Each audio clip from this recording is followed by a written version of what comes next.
হা ভোটকে জিতাতে হবে এবং এই সরকার মিজারেবলি ফেল করবে। আমি বললাম আমি একটা ভবিষ্যৎবাণী করে গেলাম, যদি হা ভোট জিতে আপনি নিশ্চিত থাকেন ওটা সরকার মেকানিজম করে জিতাবে। পাবলিক হা ভোট দিবে না, তো বিএনপি লোকজন দিবে না। বিএনপি লোকজন কী করে দিবে? কারণ বিএনপি নিজস্ব একটা 31 দফা আছে। যখন এই জুলাই সনদ তৈরি হয়, প্রক্রিয়া যখন চলে, সেখানেও তো বিএনপির প্রতিনিধি ছিল। তাহলে যখন ছিল তাহলে বিএনপি বললেই পারতো যে সরকার একটা সংস্কার করতেছে, আমাদের আর রাষ্ট্র সংস্কারের দরকার নাই, আমাদের 31 দফা স্থগিত থাক। স্থগিত করছে, একদিনের জন্য করছে, করে নাই তো। বিএনপি তার 31 দফা নিয়ে ঠিকই কাজ চলে গেছে। এখনও যে বিএনপি জনগণের কাছে যাচ্ছে ভোট চাইতে, সে 31 দফার আলোকেই চাচ্ছে। যদি এখন তারা যেতে নির্বাচনে, সে কি নিজেদের এতদিনের গবেষণালব্ধ 31 দফা, যার ভিত্তিতে জনগণ তাদের ম্যান্ডেট দিয়েছে, সেটা বাস্তবায়ন করবে, নাকি কতিপয় এনজিও ভাড়াটে বুদ্ধিজীবী তাদের তৈরি করে দেওয়া জুলাই সনদ বাস্তবায়ন করবে? কোনটা করবে? তো এই সরকার এটা চেষ্টা করতেছে। আমার মনে হয় না বিএনপি এটাতে হা ভোট দিবে, আমার তো মনে হয় না। রনি ভাই, একেবারে এই জিনিসটা যারা বুঝতে পারে, পছন্দ করছে বা অপছন্দ করছে, তারাই রাজনীতিতে সফল হতে পারে। এখন এই যে মাসুদ কামাল সাহেব যেটা বললেন, যে এই সরকারের যারা কর্তা ব্যক্তি, তারা বুঝতে পারছেন না যে জনগণ তাদেরকে পছন্দ করছেন না। শুধু তাই না, জনগণ তাদেরকে রিগ্রেট করে। একজন তো বলতেছিল যে ওই লোকটাকে যদি আমি টেলিভিশনে দেখি, আমার মন এত খারাপ হয়ে যায় যে আমাকে ওই যে বিভিন্ন বই যেগুলো পড়লে, হাসির কৌতুকের বই পড়লে মন ভালো হয়, ওইগুলো পড়তে হয় বেশ ঘণ্টাখানেক আর কি। তো এরকম একটা অবস্থা তৈরি হয়ে গেছে। একইভাবে ধরেন বিভিন্ন সময় এরশাদের সময়টাতে আমরা খুব বিরক্ত হতাম। এসে কিছু হইলে দেখলাম ফার্স্ট লেডি রওশনের সাথে এত মেজাজটা গরম হয়ে যেত। কামাল ভাই মনে আছে কিনা জানি না, যখনই বিটিভিতে রওশনের সাথে কোনো ভিডিও ফুটেজ আসতো যে এখন ফার্স্ট লেডি রওশনের সাথে, মেজাজটা গরম হয়ে যেত। আবার আওয়ামী লীগ জমানাতে কিছু হলেই এই বঙ্গবন্ধু, শেখ রাসেল, এই জিনিসগুলোকে এত বেশি আনা হতো, মানুষজন ভীষণ রকম বিরক্ত হয়ে যেত।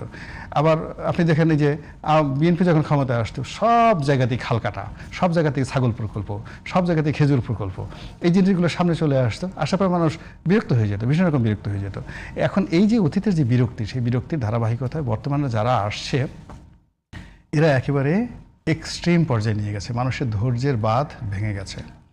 একে তো পকেটে পয়সা নাই, পেটে ভাত নেই, আগামীকাল আমরা বেঁচে থাকবো এরকম একটা সুন্দর যে স্বপ্ন, সেই স্বপ্ন যার কারণে মানুষ বেঁচে থাকে, কাজ করে, প্রত্যেকটা মানুষের স্বপ্ন চূর্ণ বিচূর্ণ হয়ে গেছে।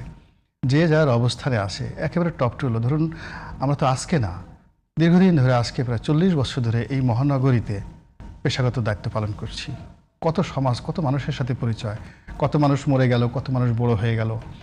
তো যাদের সাথে দেখা হই, একজন মানুষ তো হাসি মুখে বললো না যে ভালো আছি বা আপনি কেমন আছেন, জিজ্ঞাসই করে না। সব মানুষের মন ভার। আর এর মধ্যে এরা একটার পর একটা আমাদের উপর যে আপদ চাপিয়ে দিচ্ছে, বিপদ চাপিয়ে দিচ্ছে, বালা মুসিবত চাপিয়ে দিচ্ছে, এগুলো কেবল যে মাত্র রাজনৈতিক বিপর্যয় তৈরি করবে তা নয়। আমাদের যে নৃতাত্ত্বিক বৈশিষ্ট্য রয়েছে, আমাদের যে এই জাতীয় সংস্কৃতি রয়েছে, ন্যাশনাল যেটা কালচার বলা, আর্ট অ্যান্ড কালচার, তারপরে আমাদের যে ধর্মকর্ম রয়েছে, রিলিজিয়াস যে মাইন্ড রয়েছে, এই প্রত্যেকটা জায়গাতে অশ্রদ্ধা তারা ঢুকিয়ে দিচ্ছে, প্রশ্ন ঢুকিয়ে দিচ্ছে, এবং হাজারো রকম বিপদ এবং বিপত্তি আমাদের চারিদিক থেকে আমাদেরকে ঘেরাও করে ফেলেছে। অথচ আমরা এখন চোখ বুঝে হা না ভোট দিতে হবে, যে হায়ের পক্ষে সে অমুক, যে নায়ের পক্ষে সে অমুক, এই ন্যারেটিভগুলো তৈরি করছে, এইগুলো শোনার মতো সময় আমাদের নাই, কারো নাই। এবং যারা বলছে, প্রশ্ন করছে যে এই ন্যারেটিভটা আগামী জাতীয় নির্বাচনে কোনো প্রভাব ফেলবে কিনা? আগামী জাতীয় নির্বাচনে মানে আমরা তো জয় পরাজয়ের ক্ষেত্রে আমি হার জয় পরাজয়ের সাথে জাতীয় নির্বাচনের সরকার গঠনের জয় পরাজয়ে জনাব বিফু খুব সুন্দর করে বোঝার চেষ্টা করুন। মানে ফ্যান্টাসির এখানে কোনো জায়গা নেই। জনাব তারেক রহমান সাহেব, যিনি দলের প্রধান, ধরে নেওয়া হয় তিনি ভবিষ্যৎ প্রধানমন্ত্রী, তিনি এখনও মনে করছেন যে নির্বাচন বানচালের জন্য চক্রান্ত হচ্ছে। তৃতীয় পক্ষ মির্জা ফখরুল ইসলাম সাহেব, হি ইজ নট হ্যাপি। এই নির্বাচনটা হচ্ছে, জামাতের আমির ইজ নট হ্যাপি। জামাতের আমির বলছে ভোট ডাকাতি করতে আসলে খবর আছে। আরেকজন যে বিএনপির লোক বলছে ভোট চুরি করতে গেলে খবর আছে, আগের মতো গুপ্ত সংগঠন। স্বয়ং ডক্টর মোহাম্মদ ইউনূস তার বক্তব্য শুনেন, তার বক্তব্য শুনে আপনার কী মনে হয় ভোট একটা সুন্দরভাবে ভোট হয়ে যাবে? তো যেখানে একটা বেসিক ফান্ডামেন্টাল ভোটের যে কোশ্চেন, যারা অ্যারেঞ্জ করছে, যারা স্টেক হোল্ডার, তাদের মধ্যে সন্দেহ বিশ্বাস আছে। আপনি আমি কি বলবো বলেন? আপনার আমার মানে কপাল থাপড়ানো ছাড়া আর কোনো কিছু আমরা দেখতেছি না। কারণ ভাই, আপনিও কি এমনটাই মনে করেন কিনা যে আসলে আগামী নির্বাচনটা এখন পর্যন্ত সংশয় আছে? আমি সাথে একটা প্রশ্ন করি যে আগামী জাতীয় নির্বাচনে প্রধান ইস্যু আসলে কি হবে? এখন পর্যন্ত আমরা যে কয়টা বিষয় দেখছি, আসলে কল্যাণের চাইতেও মানে ধর্মকেই সামনে আনার চেষ্টা করছে দুই দলই বেশি। এটা দেখেন, এগুলি প্রাথমিক এক ধরনের কমেন্ট, প্রতিপক্ষকে ঘায়েল করার জন্য এক ধরনের অভিযোগ, পাল্টা অভিযোগ করছে এবং অভিযোগ খণ্ডন, এটা দেখছি। ধর্মকে আনা হচ্ছে, সেখানে কিছু প্রতিশ্রুতি দেওয়া হচ্ছে, এটা করব, আমি হলে এটা করব, আমি কোনো বেকার রাখবো না। একবার বলতেছে, একজন বলছে বেকার ভাতা দিব, সে বলতেছে না বেকার ভাতা কেন দেবো, বেকারই তো থাকবে না, সবাই কি করবো। এই ধরনের নানা ধরনের কথাবার্তা বলতেছে। এগুলো কতটুকু লজিক্যাল, কতটুকু বাস্তবসম্মত, কতটুকু বাস্তবায়নযোগ্য, এগুলো নিয়ে লম্বা আলোচনা চলতে পারে। হ্যাঁ, এগুলো সব ঠিক আছে, কিন্তু আমার কাছে কেন যেন মনে হয় প্রধান ইস্যু কি হবে তাহলে আগামী নির্বাচনে ভোটের ক্ষেত্রে ভোটারদের কাছে প্রধান ইস্যু হবে দুর্নীতি। একদম, আমি এটা বললাম, এটা মাথায় রেখেন, মিলাই নিন। চাঁদাবাজি, দুর্নীতি, মানে দুর্নীতি দুটো আছে, একটা হলো মানে শান্তিপূর্ণভাবে ঘুষ খাওয়া। না ওটা না, আমি বলছি দুর্নীতি, চাঁদাবাজি যেটা বলছেন উনি, ওইটাই চাঁদাবাজি, দুর্নীতি যে, এবং দখলদারিত্ব বলে না, রাইট, মাস্তানি, এইটা হবে প্রধান ইস্যু। আমি আপনাকে একটা জিনিস বলি, খেলে মাথায় রেখেন, এটা কিন্তু অনেকে কিন্তু যে কচ্ছপের আর খরগোশের দৌড়ে কাহিনী তো আমরা সবাই জানি। আমরা মনে করতাম যেটা বোধহয় খালি বইতেই শেখানো হয়, বাস্তবে নয়, বাস্তবে এটা আছে। আমাদের অনেকে কিন্তু খরগোশের মতো ঘুমাচ্ছে, আমার তো কোনো ব্যাপার না, ঘুম ছুটে যাবো। দেখেন, একটা কথা মাথায় রাখেন, আমি একটা সহজ একটা হিসাব দিই আপনাকে। আমাদের 12.5 কোটি ভোটার না, আমাদের 4.5 কোটি ভোটার হলো আপনার প্রথম ভোটার। মাথায় রেখেন, কিন্তু এরা জীবনে কখনো ভোট দেয় নাই, এরা কিন্তু আওয়ামী লীগ ছাড়া কোনো দলও দেখে নেই। বিএনপিকে দেখছে সারাকে, বিএনপিকে দেখে না তো, বিএনপি খেলে পিছন দিক দিয়ে দেখছে, কারণ বিএনপি তো সারাক্ষণ খেলে দৌড়াচ্ছে, ওরা কিন্তু পিছন দিয়ে দেখতেছে, কেউ কেউ দৌড়ে যাচ্ছে, ওরা কিন্তু বিএনপিকে তারা বোঝে নাই কিন্তু। আর তারা জামাতকেও দেখে নাই, জামাত তো লুকিয়েছিল ওই 16 বছর। এদেরকে তো আর আওয়ামী লীগ যাকে দেখছে সে তো এখন নাই। তাহলে এখন কে আছে হলো বিএনপি আর জামাত। কারণ বিএনপি আর জামাতকে তারা কিন্তু দেখে নাই, এই 16 বছর দেখে নাই। এদেরকে তারা দেখতেছে 2024-এর 5ই আগস্টের পর থেকে। 2024-এর 5ই আগস্টের পর থেকে তারা বিএনপি এবং জামাতকে দেখতেছে। এই 4.5 কোটি ভোটার কিন্তু কারো কথা শোনা ভোট দেয় না। যারা সিনিয়র ভোটার তারা বিএনপিকে আগে দেখছে, তারা জামাতকে আগে দেখছে, তারা অনেকে মাঝে মাঝে 71 দেখছে, তারা 71 নিয়ে গবেষণা করে, আলাপ করে, অমুক করে, তমুক করে, এগুলি করে। এই 4.5 কোটি ভোটার যেটা বললাম, এরা এগুলো গবেষণা করে না। এরা কয় কি, আমি সরাসরি কি দেখছি রে বলো, তুমি কি করো, কি করতে পারো, এটা আমাকে দেখাও। তো তারা এই 24 আগস্ট থেকে এই দুইটা দলকে দেখতেছে, এই দুইটা দলের পারফরমেন্স দেখতেছে, এবং এই দেখারই ফল কিন্তু 5টা ইউনিভার্সিটিতে হয়েছে। বিষয়টা এটা কিন্তু আমি বুঝবো না, কেন, আমি ওদের প্রজন্মের না, আমি ওই প্রজন্মের লোকজনের ভাবভঙ্গিও বুঝি না, কিন্তু ওরা তো ভোটার, সিদ্ধান্তটা কিন্তু ওরা নেবে। কাজেই এখনো সময় আছে, যদি বিএনপি নিজেদের মানে কাম কাজ ঠিকঠাক মতো করতে না পারে, নিজের দলের মাস্টারদেরকে হ্যান্ডেল করতে না পারে। কোথাও শুনছেন যে কারণ বাজারে যান না রে ভাই, যে কোনো একটা ফুটপাতে যান না, এখনো ফুটপাতের একজন বাদাম যে বিক্রি করে তাকে 300 টাকা দিতে হয় দৈনিক। মিরপুরে গিয়ে দেখেন, ফুটপাতের একজন বাদাম বিক্রেতাকে 300 টাকা দিতে হয়, তাকে আসতে করে জিজ্ঞাসা করেন ভোট কার্ড দিবে, সে আপনাকে শোনায় দিবে ভোট কার্ড দিবে। কাজেই অনেক কিছুই হবে, সেটা ভাই এত সহজে বুঝেন না। ওইটা হলে কিছু হবে যে মানে অপশাসন, কুশাসন, মাস্তানি, চাঁদাবাজি, দখলদারি, দুর্নীতি, এইগুলি হবে আগামী নির্বাচনের মূল ইস্যু। রনি ভাই, যদি আগামী নির্বাচনের মূল ইস্যু চাঁদাবাজি এবং দুর্নীতি হয়, সেক্ষেত্রে একটা সরকার ক্ষমতায় বা তার বিরুদ্ধে সেই বদনামগুলো আসছে। মিরপুরের অঞ্চলে গিয়ে দেখেন, মিরপুরের পুরো যে জোনগুলো ছিল, সেই জোনগুলো আওয়ামী লীগ জামানাতে অন্ততপক্ষে 100 জন তারা গডফাদার এটাকে ভাগাভাগি করে নিত। এখন উত্তরার এই অংশ থেকে শুরু করে পুরো মিরপুর এলাকাতে একজন লোক এই টোটাল চাঁদাবাজি নিয়ন্ত্রণ করছে। প্রত্যেকটা ওখানকার ইট, বালু, সিমেন্ট, প্রত্যেকটা লোকের মুখস্থ হু ইজ দ্যাট ম্যান। এখন আপনি যতই তসবি টিপেন, যতই আপনি নিজেকে ভালো মনে করেন না কেন, ভোটাররা সুযোগ পেলে তাদের ক্রোধ ওখানে মেটাবেই। এটা হলো রিয়ালিটি। মানে একদিকে ধর্ম, চাঁদাবাজি, আর অন্যদিকে বিএনপির পক্ষ থেকে সবচেয়ে বড় ক্যাম্পেইন যেটা হচ্ছে মুক্তিযুদ্ধ।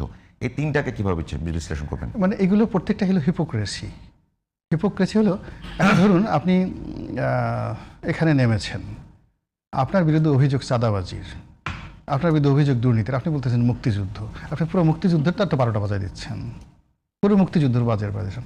আপনার বিরুদ্ধে অভিযোগ আপনি 71 খুন করছেন, ধর্ষণ করছেন, রাহাজানি করছেন, আপনার শরীরে সে ধর্ষণের রক্ত প্রবাহিত, জেনেটিক্যালি আপনার মন মানসিকতা, আপনি মনে করেন যে আপনার যারা লোকজন আছে তারা ওই সময়টাতে যা কিছু করেছে, আল্লাহর মাল, গনিমতের মাল, এই জিনিসগুলো আপনি মনে করছেন সব কিছু। এবং এখন আওয়ামী লীগের বহু পোলাপান ছেলে সন্তানকে আপনি মনে করছেন যেগুলো গনিমতের মাল। আর আপনার মুখ দিয়ে যদি জান্নাতের টিকিটের কথাবার্তা আসে, এর সাথে আত্মপ্রবঞ্চনা আর হতে পারে না, হিপোক্রেসি হতে পারে না। এবং এই সমস্ত ক্ষেত্রে হয় কি, অসহায় মানুষ যখন আপনি পৃথিবীতে মানুষের বিচার খুব সুন্দর বিচার হয়। আপনি একটা অন্যায় করলেন যখন, এই যে আমরা ধরেন এখন সমালোচনা করছি না, এটা হলো একটা অপরাধীর জন্য সবচেয়ে সফট পানিশমেন্ট, সবচেয়ে সফট পানিশমেন্ট। মানুষ কথা বলে, আপনি যদি এই সফট পানিশমেন্টটা বন্ধ করে দেন, তখন রাষ্ট্রীয় পানিশমেন্টটা আসে, অনিবার্য হয়ে পড়ে।